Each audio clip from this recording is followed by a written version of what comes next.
नमस्कार, स्वागत है आपका। दोपहर के 2 बज रहे हैं। आप देख रहे हैं एनडीटीवी इंडिया। आपके साथ मैं हूं मलिका मल्होत्रा और आइए करते हैं खबरों की शुरुआत। उत्तर प्रदेश में अवैध रूप से छिपे बांग्लादेशी घुसपैठियों में खलबली है। मुख्यमंत्री योगी आदित्यनाथ ने हर जिले के अधिकारियों को आदेश दे दिया है। यूपी पुलिस शहर शहर अभियान चला रही है। अवैध रूप से झुग्गी बनाकर रहने वालों की जांच हो रही है। फर्जी नामों से सफाई कर्मचारी बने संदिग्धों की भी जांच हो रही है। तो यूपी के साथ ही देश के अन्य हिस्सों में भी अवैध बांग्लादेशियों और रोहिंग्याओं के खिलाफ कार्रवाई की जा रही है। असम, महाराष्ट्र, मध्य प्रदेश, कर्नाटक में अवैध बांग्लादेशियों के खिलाफ कार्रवाई की गई है और यूपी में घुसपैठियों के खिलाफ कार्रवाई को योगी सरकार ने ऑपरेशन सर्जिकल स्ट्राइक नाम दिया है। हर जिले में सर्जिकल स्ट्राइक के तहत घुसपैठियों के खिलाफ कार्रवाई की जा रही है। योगी सरकार की तरफ से जारी आदेश में कहा गया है कि यूपी में सुरक्षा व्यवस्था को सही करने के लिए घुसपैठियों के खिलाफ सर्जिकल स्ट्राइक करने का खाका तैयार किया गया है। इस अभियान के तहत घुसपैठियों की पहचान करने उन्हें डिटेंशन सेंटर में रखा जाएगा। फिर केंद्र सरकार के सहयोग से उनके देश उन्हें डिपोर्ट किया जाएगा। और आइए अब आपको एक बड़ी खबर बता दें। लखनऊ में सर्जिकल स्ट्राइक के तहत छापेमारी हो रही है। लखनऊ के डॉलीबाग इलाके में पुलिस का छापा। लखनऊ के डॉलीबाग स्थित 1090 चौराहे के पास सीवेज पंपिंग स्टेशन के बगल में झुग्गी बनाकर रहने वाले लोगों की पुलिस जांच कर रही है। लखनऊ पुलिस की टीम यहां पहुंची है और लोगों के आधार कार्ड, पहचान पत्र की जांच की जा रही है। सीएम योगी के आदेश के बाद लखनऊ में लगातार छापेमारी चल रही है। कल लखनऊ मेयर ने भी अधिकारियों को छानबीन का आदेश दिया था। तो लखनऊ में सर्जिकल स्ट्राइक के तहत छापेमारी हो रही है और कई इलाकों में जो लोग अवैध रूप से रह रहे हैं, झुग्गियों में रह रहे हैं, बस्तियों में रह रहे हैं, उनके पहचान पत्र चेक किए जा रहे हैं, उनके आधार कार्ड चेक किए जा रहे हैं। और लखनऊ के डॉलीबाग इलाके में पुलिस ने ये छापेमारी की है। लखनऊ में झुग्गियों में रहने वालों की जांच की जा रही है। तो लखनऊ में भी सर्जिकल स्ट्राइक के तहत ये कार्रवाई देखने को मिली। डॉलीबाग इलाके में पुलिस ने छापा मारा और वहां पर जो लोग रह रहे हैं उनके तमाम जो डॉक्यूमेंट्स हैं, पहचान पत्र हैं, उनकी जांच की जा रही है। इसके साथ ही आपको हम बड़े अपडेट्स बता रहे हैं। डिटेंशन सेंटर में घुसपैठियों को रखा जाएगा, ये एक बड़ा अपडेट है। पश्चिमी यूपी के हापुड़ में भी झुग्गियों की तलाशी ली जा रही है।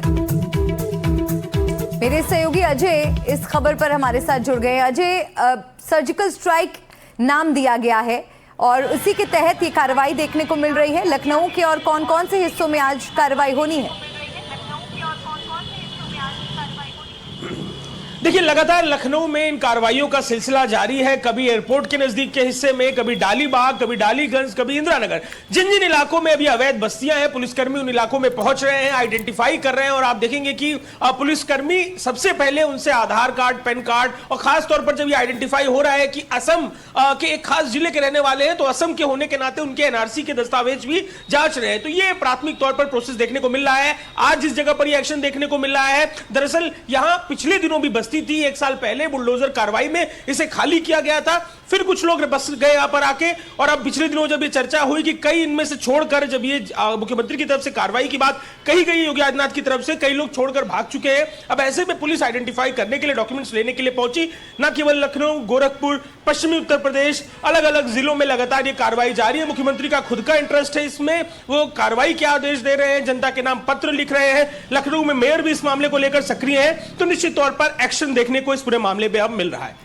बिल्कुल अजय, बने रहिए आप हमारे साथ। आगे रणवीर भी हमारे साथ जुड़ेंगे, उनसे भी हम जानकारी लेंगे। लेकिन इस बीच एक बड़ी खबर बता दें। घुसपैठियों पर कार्रवाई के बीच मुख्यमंत्री योगी आदित्यनाथ का भी बयान आया है। दुश्मन देश में घुसने की कोशिश कर रहा है। योगी आदित्यनाथ की तरफ से ये कहा गया, युवाओं को देश के लिए अलर्ट रहना होगा।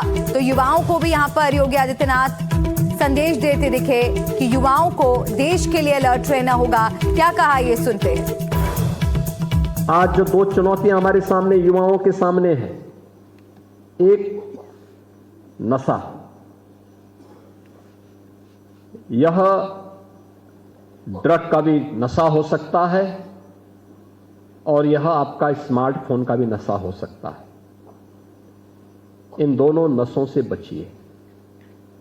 जितना बच पाएंगे उतना ही आप अपने आप को भी बचा पाएंगे, देश के भविष्य को भी बचा पाएंगे और अपने परिवार, अपने समाज और अपने राष्ट्र के प्रति अपने उत्तरदायित्वों का निर्वहन कर पाएंगे। तेजी के साथ नशा माफिया युवा पीढ़ी को अपनी चपेटे में लेने का कुत्सित प्रयास करता है। अकादमिक संस्थाओं को उसके प्रति उतना ही अलर्ट रहना पड़ेगा। युवाओं को उसके खिलाफ एक नई लड़ाई लड़ने के लिए अपने आप को तैयार करना पड़ेगा, क्योंकि देश का दुश्मन किसी न किसी रूप में आपके बीच में घुसना चाहता है। उसको हम अवसर न दें। तो उत्तर प्रदेश के अलग अलग शहरों में घुसपैठियों पर एक्शन हो रहा है। रणवीर मेरे सहयोगी हमारे साथ जुड़े हुए हैं। रणवीर, मुख्यमंत्री योगी आदित्यनाथ अलग अलग मंचों से कई बार अपनी मंशा साफ कर चुके हैं और बता चुके हैं कि सरकार इस मुद्दे को लेकर कितनी संजीदा है, लेकिन ये कार्रवाई उतनी आसान भी नहीं लग रही है, क्योंकि बसी बसाई बस्तियों में जाना, गाँव में जाना, लोगों की पहचान करना, फिर जानकारी ऐसी भी आ रही है कि कुछ लोग मिल भी नहीं रहे हैं, कुछ लोग लापता भी हैं। किस तरह की चुनौतियां आ रही हैं और कैसा रिस्पॉन्स इस ऑपरेशन का ग्राउंड पर दिख रहा है? देखिए, जो सबसे बड़ी मुश्किल है ना वो ये कि जो बांग्लादेश से लोग घुसपैठ करके भारत में आते हैं, तो भारत में आने के साथ ही जो एजेंट्स इस काम में लगे होते हैं वो ऐसे लोगों का दस्तावेज बनवाते हैं। उसमें पहला दस्तावेज होता है राशन कार्ड, फिर वहाँ वोटर कार्ड बनाया जाता है और वोटर और राशन कार्ड के आधार पर उनका एक आधार कार्ड तैयार किया जाता है और ये 2-3 डॉक्यूमेंट होने के बाद वो अकाउंट भी खोल लेते हैं और अपने आप को स्थानीय नागरिक भी बताने लगते हैं। अब चुनौती ये है कि जब पुलिस जो संदिग्ध हैं उनके डॉक्यूमेंट्स लेगी और संबंधित पुलिस को भेजेगी, जैसे असम, त्रिपुरा, बंगाल, कहीं भी, तो वहाँ की पुलिस जाएगी, वेरीफाई करेगी कि XYZ जिसका डॉक्यूमेंट आया है वो XYZ किसी ABC गांव का है या नहीं है, और उस गांव के प्रधान और बाकी जो स्थानीय अधिकारी होंगे उनसे वो कंफर्म करेंगे, और जब कंफर्म कर लेंगे और पता चलेगा कि वो आदमी उस जगह का नहीं है, तब वो ज़्यादा संदेह के घेरे में आएगा और उसके बाद उस पर कार्रवाई होगी। इस बीच में जो पुलिस है वो लगातार ऐसे संदिग्धों की तलाश कर रही है। ये आमतौर पे देखा गया है कि जो झुग्गियों में रह रहे हैं, सफाई कर्मी का काम कर रहे हैं, कूड़ा बीनने का काम कर रहे हैं, रिक्शा चलाना, प्रेस करना, इस तरह का जो काम करने वाले लोग हैं, उनमें जो उनकी बोली है वो बंगला बोलते हैं, और बंगला बोलते हैं इस वजह से वो संदेह के घेरे में हैं। और त्रिपुरा में भी बंगला बोली जाती है, पश्चिम बंगाल में भी बोली जाती है, असम के भी कुछ हिस्सों में लोग बंगाली बोलते हैं और बांग्लादेश के लोग बंगला का इस्तेमाल करते हैं। तो सबसे बड़ी जो पहचान संदिग्ध की है वो है भाषा, और भाषा के आधार पर संदेह किया जा रहा है। तो जो भी झुग्गियों में रहने वाले ऐसे लोग हैं जिनकी बोली बंगाली भाषा से जुड़ी हुई है, ऐसे लोगों को आइडेंटिफाई किया जा रहा है, उनके डॉक्यूमेंट्स लिए जा रहे हैं और उसके बाद से जो वेरिफिकेशन का काम है वो किया जा रहा है। और इस बीच में एक बड़ी खबर ये बता दें आपको कि उत्तर प्रदेश के सभी 17 नगर निगमों में एक रैन बसेरा चिन्हित किया जाएगा और उसी रैन बसेरे को अस्थायी डिटेंशन सेंटर बनाया जाएगा, और वो डिटेंशन सेंटर जो होगा उसमें ला करके जो संदिग्ध जिनके ऊपर ज़्यादा शक होगा रखा जाएगा। पुलिस उनकी सुरक्षा व्यवस्था सुनिश्चित करेगी, खाने पीने की व्यवस्था सरकार की तरफ से होगी, और जो फेज़ 2 होगा उस फेज़ 2 में इन लोगों को वापस कैसे भेजा जाए, क्योंकि अभी आइडेंटिफाई करना तो पहली चुनौती है। दूसरी और ज़्यादा बड़ी चुनौती ये होगी कि बांग्लादेश को इस बात पर कन्विंस करना कि हमारे यहाँ जो व्यक्ति पकड़ा गया है वो इंडियन नहीं है, वो बांग्लादेशी है। तो ये बहुत बहुत टफ है और बहुत लंबी प्रक्रिया है, लेकिन फिर भी एक अभियान चला करके, जैसा नाम दिया गया है सर्जिकल स्ट्राइक, तो ये एक हिट करने की कोशिश है उन लोगों को जो अवैध तरीके से भारत में रह रहे हैं, भारत की तमाम योजनाओं का वो इस्तेमाल कर रहे हैं, उन योजनाओं को लेकर के मुफ्त का राशन भी ले रहे हैं, कुछ लोगों ने अपने घर भी बना लिए होंगे, और तो इस तरह के जो योजनाएं हैं उन योजनाओं का लाभ वो ना ले सके, भारत में गड़बड़ियां ना कर सके, छोटी छोटी घटनाओं को अंजाम ना दे सके, ये सारी कोशिश है। और इस बीच में सीधे मुख्यमंत्री इस बात की निगरानी कर रहे हैं, तो जिलों में कमिश्नर, जिलाधिकारी, एसपी, बिल्कुल, और मुख्यमंत्री योगी आदित्यनाथ साफ कर चुके हैं, जीरो टॉलरेंस की नीति अपनाई जा रही है घुसपैठियों के मुद्दे पर। बहुत शुक्रिया रणवीर सिंह आपका। अजय दुबे मेरे सहयोगी जुड़े, नजर बनाए रखिएगा। तो यूपी के कई शहरों में बांग्लादेशी और रोहिंग्या घुसपैठियों की तलाश की जा रही है। घुसपैठियों की तलाश में यूपी के मुजफ्फरनगर और वाराणसी में पुलिस ने ऑपरेशन टॉर्च चलाया।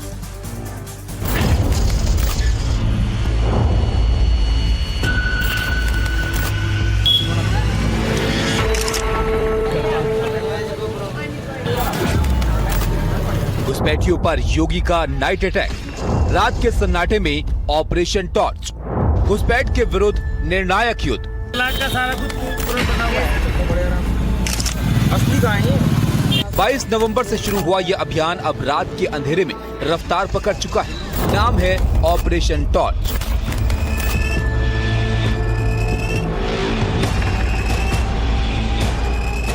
रात 12 बजे से सुबह 4 बजे तक पुलिस की टीमें टॉर्च लेकर झुग्गी झोपड़ी, स्लम, रेलवे स्टेशन, बस अड्डे, हर उस जगह पहुंच रही हैं जहां बांग्लादेशी और रोहिंग्या घुसपैठिए छिपे हो सकते हैं। उत्तर प्रदेश की रातें अब घुसपैठियों के लिए खतरे की घंटी बजा रही हैं। घुसपैठियों की तलाश जारी है और आने वाले दिन पुलिस और सख्त एक्शन ले सकती है।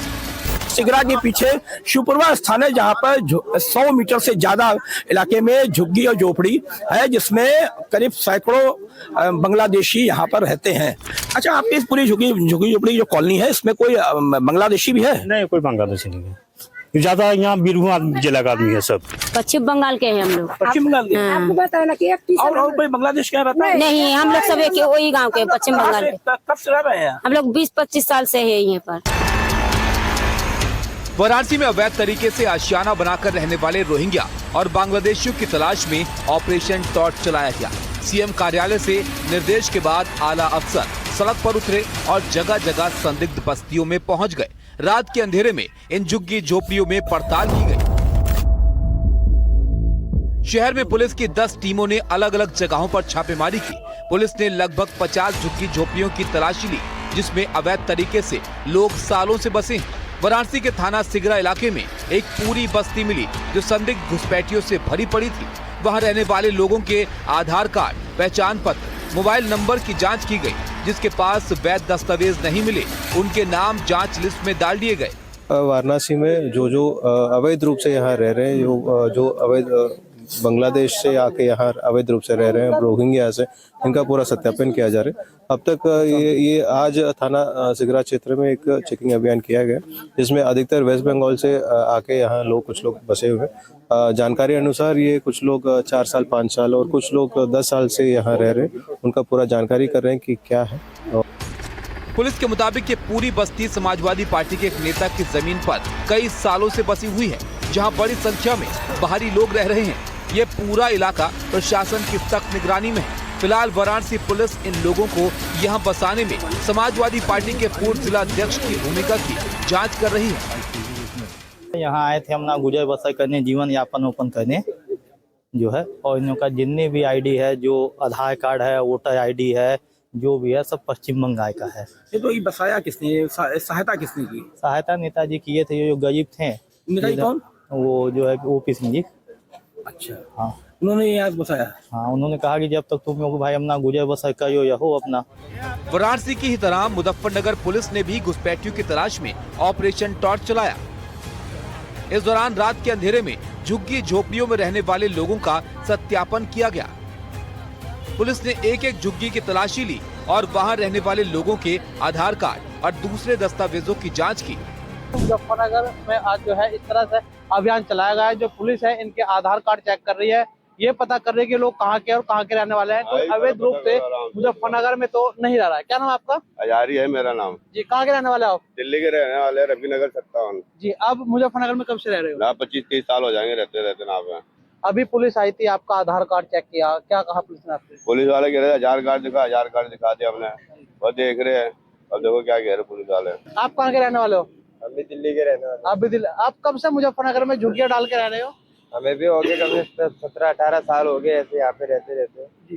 अब जो सर आए पूछने के लिए तो आधार कार्ड वगैरह बताया उनको। अब पूछ रहे कहाँ के रहने वाले, तो हमने बताया, एड्रेस भी बताया उनका, और बाकी हम यहीं रहते हैं। किराएदारों का, बाहर से बसे हुए प्रवासियों का, किसी भी संदिग्ध व्यक्ति का, इस तरह से एक सत्यापन की मुहिम चलाई गई है, जिसके तहत कोई भी ऐसा व्यक्ति जिसका अपराध या आपराधिक गतिविधियों से संबंध हो, या कोई ऐसा हो जो कि अवैध रूप से हमारे देश में आगे बसा हो, ऐसे सभी लोगों का सत्यापन किया जा रहा है, जैसे कि इस प्रकार की किसी भी गतिविधि को बिल्कुल डिस्करेज किया जा सके। और ये अभियान अब चलता रहेगा, और इससे हम मैसेज देना चाहते हैं कि ऐसे सारे ही लोग अलर्ट हो जाएं, क्योंकि पुलिस अब इस अभियान को बहुत स्ट्रिक्टली ले रही है। उत्तर प्रदेश ऑपरेशन टॉर्च का मकसद अवैध घुसपैठियों की पहचान, हिरासत और निर्वासन है, जिसे राष्ट्रीय सुरक्षा, कानून व्यवस्था और सामाजिक सद्भाव को ध्यान में रखते हुए चलाया जा रहा है। अवैध घुसपैठियों के खिलाफ योगी सरकार की यह मुहिम रंग भी दिखाने लगी है। पुलिस ने अब तक सैकड़ों संदिग्ध घुसपैठियों को पकड़ा है और लगातार इनके नेटवर्क का पर्दाफाश हो रहा है। एनडीटीवी के लिए ब्यूरो रिपोर्ट।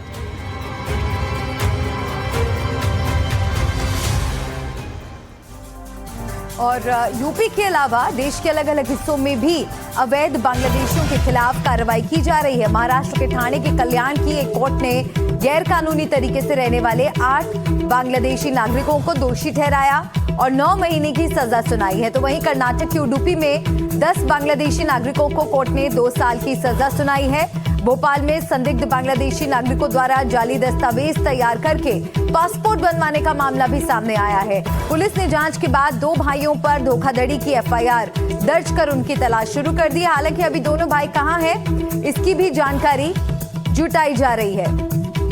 और मेरे 2 सहयोगी इस खबर पर हमारे साथ जुड़ गए हैं। मुंबई से सुजाता हमारे साथ जुड़ गई हैं, भोपाल से अनुराग हमारे साथ हैं। पहले अनुराग, मैं आपका रुख करना चाहूंगी। भोपाल में भी देखा जा रहा है कि घुसपैठियों के खिलाफ कार्रवाई हो रही है और ये जो 2 भाई हैं जिनके बारे में जानकारी आई है, जो बड़ी खबर हमने दी है, उनसे जुड़ी क्या जानकारी, क्या अपडेट? देखिए, 2 भाई मोहम्मद रेहान अंसारी और मोहम्मद मकबूल अंसारी, आज का मामला नहीं है। 2014 में भोपाल के कोला रोड में राजवैद्य कॉलोनी है और यहाँ पर इन्होंने लक्ष्मी ठाकुर से किरायानामा उनके नाम पर बनवाया। अब लक्ष्मी ठाकुर का कहना है कि वो वहाँ कभी रहने नहीं आए और इसी किरायानामे के आधार पर पहले उन्होंने अपना मतदाता पहचान पत्र और फिर वोटर और उसके बाद आधार कार्ड और तमाम ज़रूरी दस्तावेज बनवाए। उसके बाद पासपोर्ट के लिए जब उन्होंने आवेदन किया तो पासपोर्ट कार्यालय को शक हुआ और उसके बाद वहाँ से जब जाँच के लिए आया जो एसीपी हैं, उन्होंने जब जांच की तो पता लगा कि ये लोग फर्जी तरीके से रह रहे थे, फर्जी दस्तावेज बनवाए गए थे और फर्जी दस्तावेजों को ही पासपोर्ट के आवेदन में लगाया गया था। उसके बाद जांच शुरू हुई तो दोनों गायब हैं, दोनों का अभी कुछ पता नहीं लगा है और पुलिस कह रही है कि जल्दी उन्हें ट्रेस कर लिया जाएगा। हालांकि अभी तक वो कहाँ से आए, क्या कर रहे थे, कहाँ रह रहे थे, इसके बारे में पुलिस को कोई जानकारी नहीं है।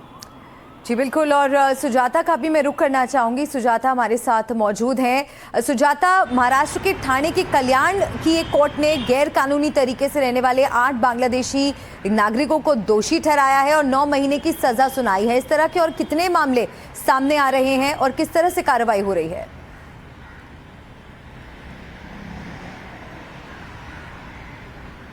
जी देखिए, मुंबई के सटे जो थाना इलाका है वहां पर ऐसे जो केसेस है वो काफी ज्यादा अब निकलकर सामने आ रहे हैं, जहां पर ये जो 8 से 10 अवैध तरीके से रह रहे बांग्लादेशी, इन पर कार्रवाई अब हुई और इन्हें जो है 9 महीने की सजा सुनाई गई है। लेकिन इससे पहले जो है लगभग 20 ऐसे बांग्लादेशियों को पकड़ा गया था। और अगर हम बात करें पिछले कुछ महीनों की आंकड़े की, तो अब तक मुंबई पुलिस द्वारा, जिनकी एक 14 मेंबर्स की टीम गठित की गई थी, इस टीम द्वारा अब तक लगभग 200 से ज्यादा ऐसे बांग्लादेशियों को जो है गिरफ्तार किया गया है, क्योंकि उनके पास कई प्रकार के फॉर्ज डॉक्यूमेंट्स और फेक दस्तावेज के साथ जो है वो मुंबई में, थाने में, नवी मुंबई में रह रहे थे।